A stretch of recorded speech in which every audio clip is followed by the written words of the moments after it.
Hey, it's Eric, and welcome to Top 5 Surprises on Madeira. When we arrived, we were very impressed with the infrastructure. Number one, the infrastructure on Madeira is some of the best I've seen in all the world. The airport is marvelous, beautiful, new, spacious, on the ocean, and gorgeous views. The hiking trails are all marked with these beautiful signs all over the island, so if you're a hiker, it's pretty much heaven for you. Here we are hiking along what's called a lavada. These lavada bring fresh water to the entire island and the people of Madeira. They've been in service for a long time, some dating all the way back to the 1500s. Here is a tidal pool that's been turned into a swimming pool. And the reason this is done is because they don't have a lot of beaches on Madeira. Here is a cable car, and there's 3 of these on the island that I know of. I rented a Fiat car because the area is small, lots of small roads. Here you have a tunnel, which there are over 140 on the island. These things connect various towns. They're wonderfully made. Here, another picture of the Fiat and a nice road. You can see they're mostly newly paved. Some areas you have even seawalls. So seawalls have been built on most communities, even the smaller ones. Here you can see terrace farming up above the town. And you can see the road as well. And here's another tunnel. This is one of the older ones, so you can see that even it is pretty good shape, except for tourists that stand on the road gawking at the waterfall. Here are Madeirans loading up toboggans that are made out of bamboo that they go down the side of the mountain on. Here is a nice campground, so more of the infrastructure for camping as well is beautiful there.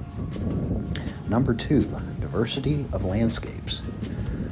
Up higher on the mountains, you come into what's called a laurel forest, which gets a lot of fog from down below in the ocean as it rises up. This forest is very magical, kind of reminds me of Lord of the Rings. These are laurel trees, which the Olympians used back in their Greek and Roman times to put on their heads. Here we have mountainous, and before you saw a village, that's the village we're staying in. Here's a sunset from that area, a mountain from the hike that we did. So you can see the different various landscaping areas. Here has a banana plantation with a waterfall behind it. And this is in the drier side of Madeira. The wetter side has these black sand beaches in a few areas, and you can see a waterfall going into that area and then going into the forest there up high. Food and drink in Madeira, number 3.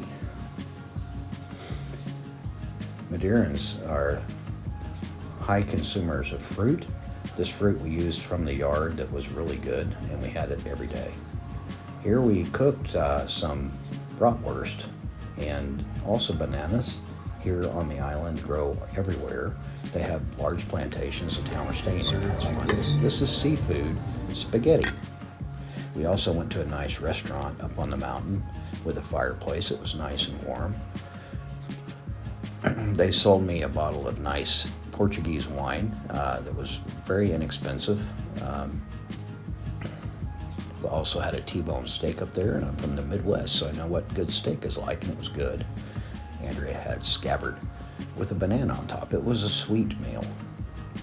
Also, we had some fish stew, which was really good. Additionally, the food Andrea likes to eat is this scabbard. It's a very ugly fish. It looks sort of like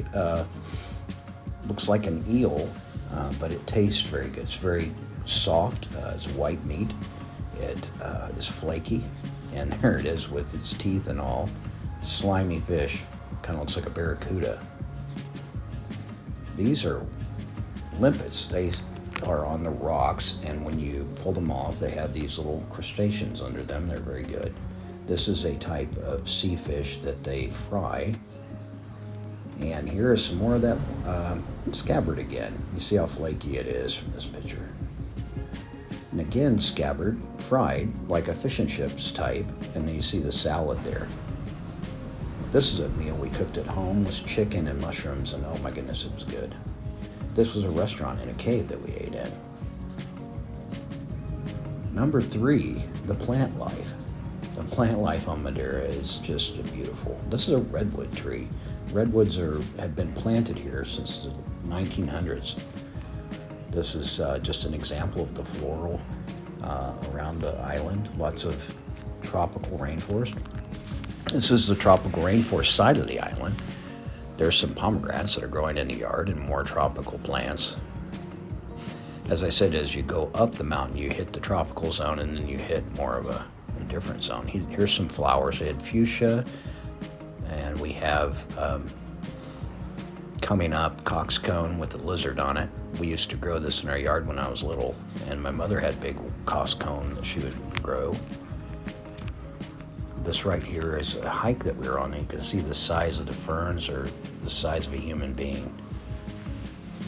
Number 5, really number 1, the culture of Madeira, the seafaring people of Madeira. This right here is Monte Palace. This has been donated as a garden and museum, and this is African carvings from Zambezi.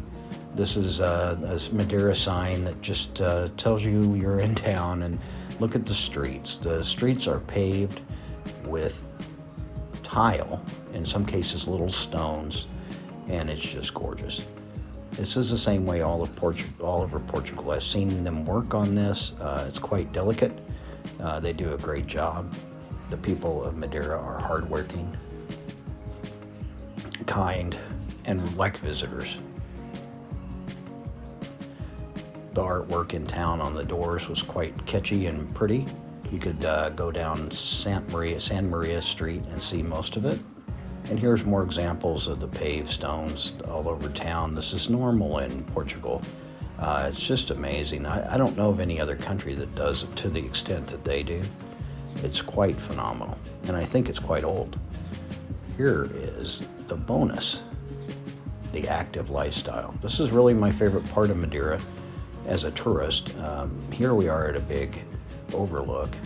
Here I am chasing some fish around in the tide pool with my underwater camera, my iPhone in a bag.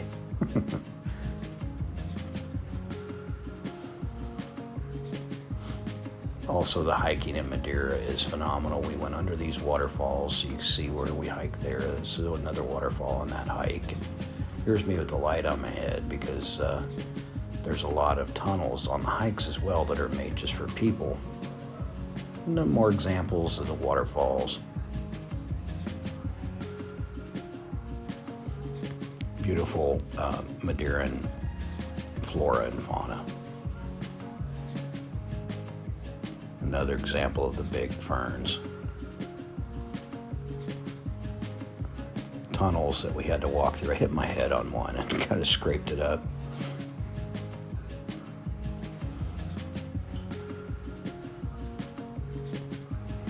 These more tropical hikes were pretty interesting because they're kind of flat and they just keep going and going and going. And you just turn around at the end. So they're kind of like one-way hikes, and then you go one way back out. One of them, you come to a big, giant wall of rock, and on that wall is a big waterfall. It's just gorgeous. I would think probably Kauai, Hawaii would be similar. Also, possibly Washington State in some cases on the Olympic Peninsula. Here we are with the sign again. And you can see the beautiful morning. We went up to the very high hike, which is a peak-to-peak hike, Pico Areno to Pico Ribeiro, I believe. And I probably butchered that, so don't hold that against me. But this was a gorgeous hike. It's a hard hike, probably the prettiest hike I've ever done. But it is one where you want to have at least 2 liters, maybe 3 liters of water a person, depending on the day. The weather can change from cold to warm. There were a lot of people there, which did not detract from the hike one bit. It was so beautiful. No one's off the trails because the trails are narrow and steep, very steep on the sides. If you're afraid of heights, it can be challenging, but there are good guide rails. So I think it's just a fantastic hike. Andrea thought so as well, even though she's afraid of heights. We did run into a couple from Canada, very kind couple, helped us out, helped Andrea out. The name of the wife was Vicky, and Vicky was just very kind to Andrea, gave her a lot of help, as well as Dave, who was extremely nice, kind of kept the pace up so we could follow Dave and make it. It was a tiring hike. I huffed and puffed a lot of the way, especially when we were going back up out of the canyon. You go straight down into it, and then you go straight back up out of it. And there's tunnels, there's waterfalls, there's vast vistas. It's really beautiful. On some days, the fog comes in on some days and covers parts of the mountains. We had a beautiful clear day. Here we are on another hike. This is one of the Levada hikes I talked about that is more jungly. I think we're headed there to the Caldera Verde, or the green caldera, and it was very green, and the caldera was beautiful there at the end. You had a big rounded off area where you could go no further, as I spoke of before, and a big waterfall. I don't know how many meters or feet it was, but a very large, beautiful waterfall at the end. And this hike did have a few people on it as well. You had very narrow sections where you have to stop and wait, and it can be quite tedious when that happens, because if you have a group and you're on the side.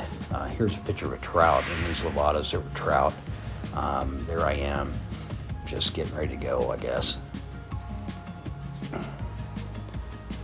There's Andrea hiking again, just showing the fauna there. This was the end of the video for today. Hope you have a great week.